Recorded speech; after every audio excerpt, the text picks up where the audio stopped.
Hi guys, I've got another story for you in the Helen Lester series. Another really funny one, and this one is called "All for Me and None for All." So here's the front cover. What do you guys notice? This is Gruntley the hog.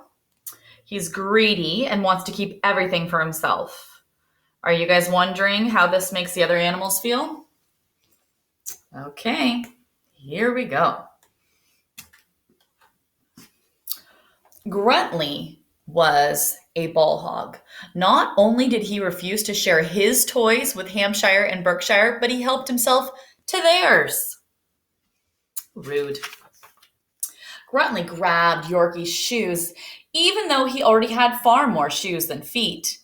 And it got worse. Gruntley constantly snuck up on Woolsworth and Cluck to gather more fluff and feathers so he would have the poofiest pillows. If there was a something he wanted at all for himself. What a hog, snorted Hampshire, Berkshire, and Yorkie. He bestows new meaning upon the word, wise Woolsworth said wisely. Cluck, Cluck said and nodded. She was a chick in a few words. Clearly, Gruntley's companions were fed up with his greediness. So I want you guys to think about this. The animals look unhappy with Gruntley. Would you feel the way they do if you were there? One day, as Gruntley was skipping along, wolfing someone else's donut and collecting illegal flowers, he came upon a sign. The sign says, please do not pick the flowers. This one says, the Parks Department invites you to a treasure hunt on Saturday. Oh, yes, exclaimed Gruntley, a treasure all for me. Gold up to my belly, silver to my snout, diamonds to my pointy ears. That's what it's all about. Hey!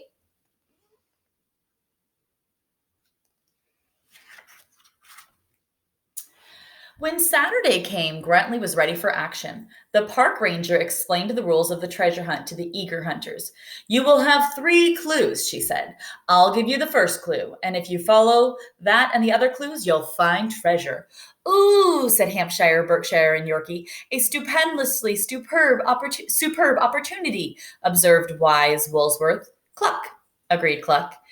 And over at the starting line, yes, hissed Gruntley, I'm going to be number 1 and get all the treasure. All for me and none for all. So I'm going to reread that last sentence again. I'm going to be number 1 and get all the treasure. All for me and none for all. So what do you notice about the words that Helen Lester chooses there? Does it remind you of the title? The park ranger called out the first clue. Clue 1, go 50 steps and then you will see clue number 2 under the See, yes! Gruntley was in such a hurry to be in the lead, he didn't bother to hear the end of the clue. As the others headed off to look under the tree, Gruntley was racing towards the sea. How can you tell what the clue actually says? What's his mistake? 50 steps, then you'll see clue number 2 is under the...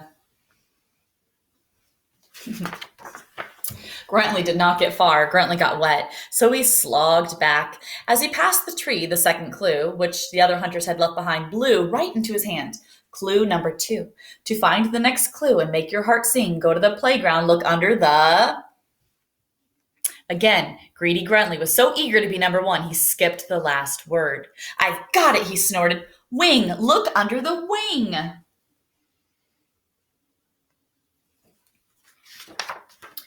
Several annoyed and squawking birds later, Gruntley gave up the wing idea. As he hurried past the playground swing, he tripped over the last clue, which his companions had tossed in the grass.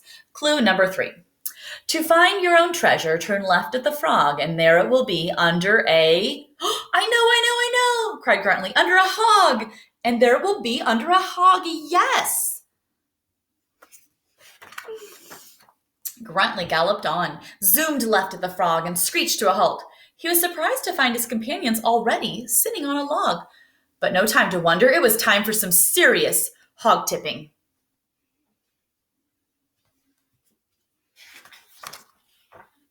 Pardon me, move it. Sorry, Woolsworth, I didn't mean you. Excuse me.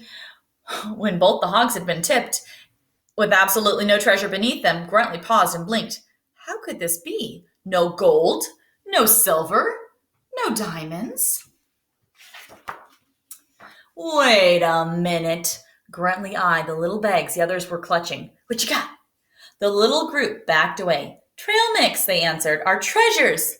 That's it? Trail mix? Seriously? Gruntley was almost speechless as his mind tried to replace gold, silver, and diamonds with trail mix. This was stressful, but he did it. After all, trail mix was rather yummy and crunchy and sweet and delicious.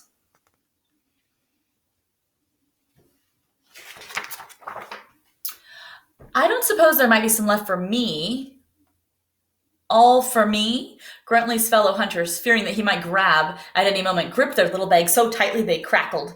Then Cluck, the chicken of a few words, started forward. She looked Gruntley in the eye and said, Cluck. Look, wondered Gruntley. Look where? How do you think that he knows what Cluck is saying? Cluck pointed her ruffled wing towards the log. Cluck! There? Asked Gruntley. And then Cluck got down on her knees, or whatever chickens get down on, and pointed way low with her beak. Cluck, cluck, cluck, cluck. Cluck, cluck, cluck, cluck, under the log? It's funny that Gruntley understands what Cluck is saying. Oh, now Gruntley got it, without even waiting, as Cluck clucked, you betcha. Cluck, cluck, cluck. Gruntley looked under the log and grabbed his treasure, his very own treasure. He was about to dig in, but wait. The others had saved it. No one had touched it, or taken it, or snatched it, or grabbed it, or tried to nibble, or a gobble, or hogged it. Gruntley was so moved by his companion's kindness and honesty, there was only one thing to do. Should he? Would he? Could he? Cluck, cluck, wondered Cluck. As Gruntley moved closer, Hampshire, Berkshire, and Yorkie hugged their treasures, trembling. Cluck continued to wonder, and Woolsworth pulled the wool over his eyes. Gruntley looked at his worried companions. What do you guys think the animals expect him to do? Look at their faces and their body language, and think about what he's done at other times in the story. What do you guys think? So all ... The little group took a deep breath. Gruntley just smiled. Almost all for me, but some for all. Gruntley shared. Yay! What a great ending for that book. I love it. It's a good story. Okay, all for me. So you guys, all for me and none for all. You guys have a little job to do on Seesaw. I've been really enjoying all your work on Seesaw in both math and reading. And I hope you guys keep it up. You're learning every day, and I miss you guys. I wish I was in the classroom with you, but this is what we're doing for now. So love you guys. Bye.